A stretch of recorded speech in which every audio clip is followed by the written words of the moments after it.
Participation in sports gives young people opportunities to have wonderful experiences.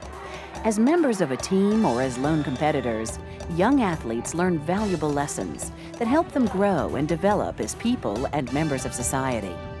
Unfortunately, injuries can happen anytime, anywhere.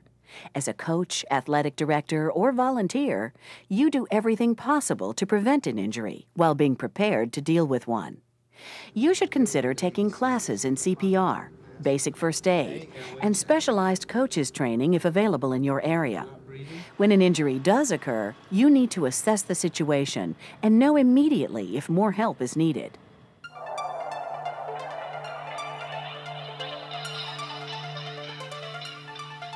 Approximately 4.5 million athletes between 5 and 18 years old are treated in hospital emergency rooms for sports-related injuries each year. As young people mature, their muscle groups develop, and they're more susceptible to injuries if they're not physically or emotionally prepared for certain activities. Sprains, strains, contusions, abrasions, and lacerations account for around 60% of all sports injuries to students. Generally, the younger the person, the less severe the injury. But it's important to remember that the faster young people grow, the more likely they are to be injured at bone growth sites, like the knees, shoulders, hip, and back. Most schools and associations require a complete physical before a student participates in sports. This is largely the parent's responsibility, but as a coach or athletic director, you need to be aware of conditions or previous injuries, which could be cause for concern on the field. Another important step is making sure the child is properly conditioned prior to diving into competitive sports. Skilled coaches require athletes to run or engage in some other kind of physical conditioning activity about 3 times a week before the start of the season. Young athletes should be encouraged to condition on their own as well. This initial period of body tuning is a great time to watch for signs of a potential injury or medical condition in the student. For example, a young person may favor a leg or exhibit extreme fatigue. Don't rely on the athlete to volunteer information. Approach them about any concerns. Most students are not very communicative about their bodies, especially around their peers. To prevent dehydration, always keep plenty of liquid available for athletes to replenish body fluids lost through sweat.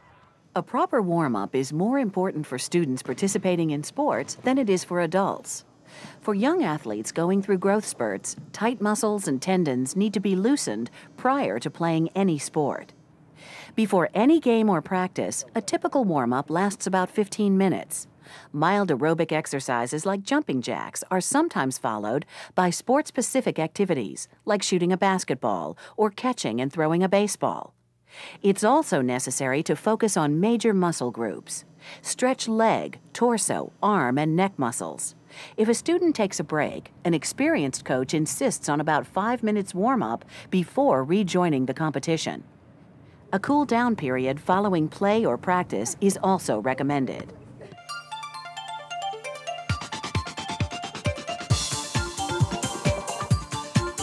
Once students are on the field or on the court, it is up to the coach to provide the next level of sports injury prevention, skills instruction.